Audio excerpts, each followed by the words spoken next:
సరే ఇంకో క్వశ్చన్ ఇందాక హరి గారు మీ అందరి తరఫున మిమ్మల్ని అడుగుతాను. ఎందుకంటే మీ సీనియర్ డిస్ట్రిబ్యూటర్ మీరు వీళ్ళందరిలో కూడా బాగా సీనియర్ డిస్ట్రిబ్యూటర్ కాబట్టి. ఇటీవల కాలంలో ఇంకొక ట్రెండ్ కూడా స్టార్ట్ అయింది. ఒకప్పుడు మేము హరి గారికో లేకపోతే మీకో ఇంకో ఎవరికైనా ఫోన్ చేస్తే ఎంత చేసిందంటే టక్మని చెప్పేసే పని ఉండేది.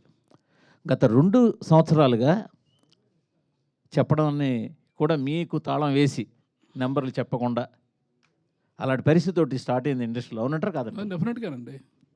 ట్రెండ్ స్టార్ట్ అయింది అనేది మీకు తెలుసు కదా, మరి మీరందరూ ఏం చేస్తున్నారు? చెప్తున్నా, అదే అడుగుతున్నాను. నేను అడుగుతున్నాను ఒక ప్రొడ్యూసర్గా.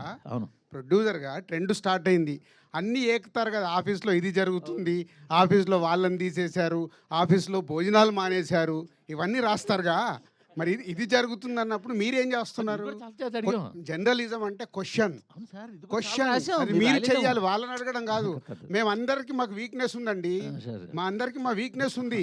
మీకు ఏంటంటే ఇక్కడ విషయం ఏంటంటే ఆయన చేతి చెప్పిస్తున్నాను ఈ ట్రెండ్ స్టార్ట్ అయింది. అది ఆయన డిస్ట్రిబ్యూటర్ గా ఈ ట్రెండ్ స్టార్ట్ అయిందని నేను మీకు ఒక పాయింట్ కి తీసుకొచ్చి, మా ఆఫీస్లో భోజనాలు కూడా మానేశారు అనేది రాశారు కదా.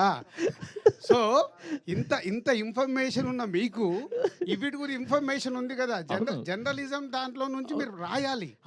మార్పు మీ దగ్గర రావాలి. ఏమండి, మార్పు మీ దగ్గర నుంచి వచ్చినప్పుడే స్వామి ఒకసారి ఆయనకి ఇవ్వండి.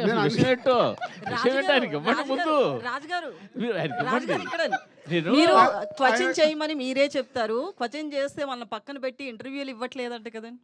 ఏది మూవీ ఇంటర్వ్యూస్ కానీ ఇవన్నీ క్వశ్చనింగ్ ఎక్కువ ఎవరు చేస్తే వాళ్ళకే ఇవ్వట్లేదంట కదండి. అట్లా ఏం లేదే, ఎవరన్నారు అది ఇవ్వలేదు. చెప్తా తర్వాత మాట్లాడదాం.